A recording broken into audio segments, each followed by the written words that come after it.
అత్యంత క్రూరమైన సంఘటన నాగర్ కర్నూలు జిల్లాలో జరిగింది. మార్చి 29 నాడు ఒక మహిళ, ఆమె సహచరుడు ఇద్దరు కూడా దైవ దర్శనం కోసం ఊరుకొండపేట అనే మండలంలో ఉండే ఆంజనేయ స్వామి దేవాలయానికి సాయంత్రం పూట రాత్రిపూట వస్తే అక్కడ ఉండే 7 మంది యువకులు బహిరంగంగానే తాగుతూ ఈ మహిళను అత్యంత క్రూరంగా అతన్ని కొట్టి చెట్టుకు కట్టేసి ఈమెను అత్యంత క్రూరంగా ఆమె మీద అత్యాచారం చేసిండ్రు.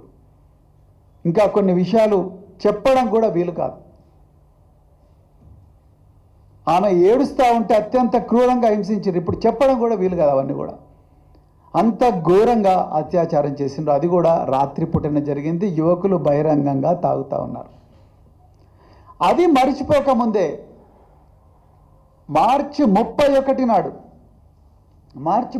నాడు ఒక జర్మన్ టూరిస్ట్ హైదరాబాద్ నగరానికి వచ్చి హైదరాబాద్ నగరంలో రకరకాల టూరిస్ట్ ప్రాంతాలను సందర్శిస్తుంటే ఒక అగంతకుడు ఆమెను మీర్పేట దగ్గర పరిచయం చేసుకొని, ఒక మార్కెట్లో పరిచయం చేసుకొని, ఆమెను స్విఫ్ట్ డిజైర్ కారులో మిగతా 4-5 అందరు మైనర్లు కలిసి ఆమెతో వచ్చిన ఆమె సహచరుడు ఇద్దరు కూడా జర్మన్సే, వాళ్ళిద్దరిని తీసుకొని పోయి పహాడీ షరీఫ్ ప్రాంతానికి, రకరకాల ప్రాంతాల్లో ఫోటోలు తీసుకుంటామన్న మిషతోని పహాడీ షరీఫ్ ప్రాంతానికి తీసుకుపోయి అక్కడ కారులోనే ఆమె మీద అత్యాచారం చేస్తే ఆమె మరి అక్కడి నుంచి పారిపోయి వచ్చి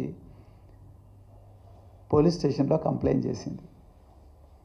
ఇక్కడ విషయం పోలీసు వాళ్ళు అన్నీ మేము ఇన్వెస్టిగేట్ చేసినాం, నిందితులు పట్టుకున్నామని చెప్తున్నారు. సంతోషం, వి అప్రిషియేట్ ఇట్. కానీ నేరాన్ని ఎందుకు మీరు ప్రివెంట్ చేయలేకపోయారు?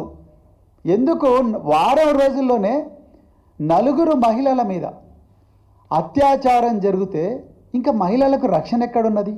1,00,000 మంది పోలీసులు తెలంగాణలో ఉన్నారు.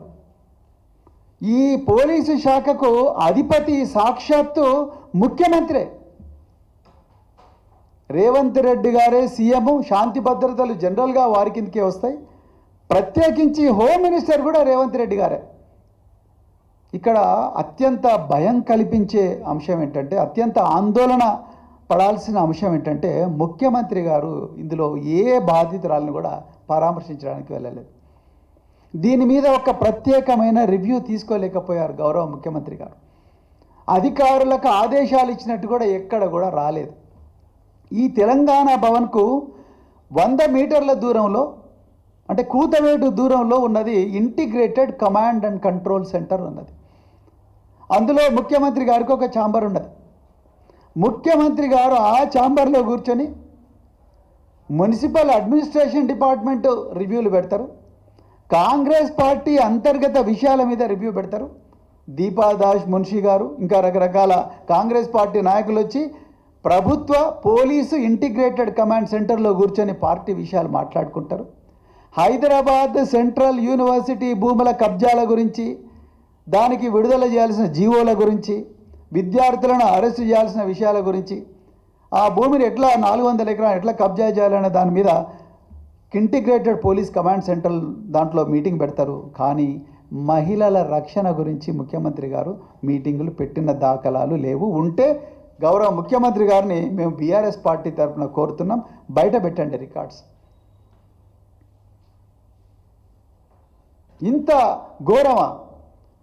ఇలా ఈ 4 సంఘటనలు నేను ఉదాహరణకే చెప్తున్నాను. ఈ 4 సంఘటనలు అన్నీ రాత్రిపూటనే జరిగినాయి.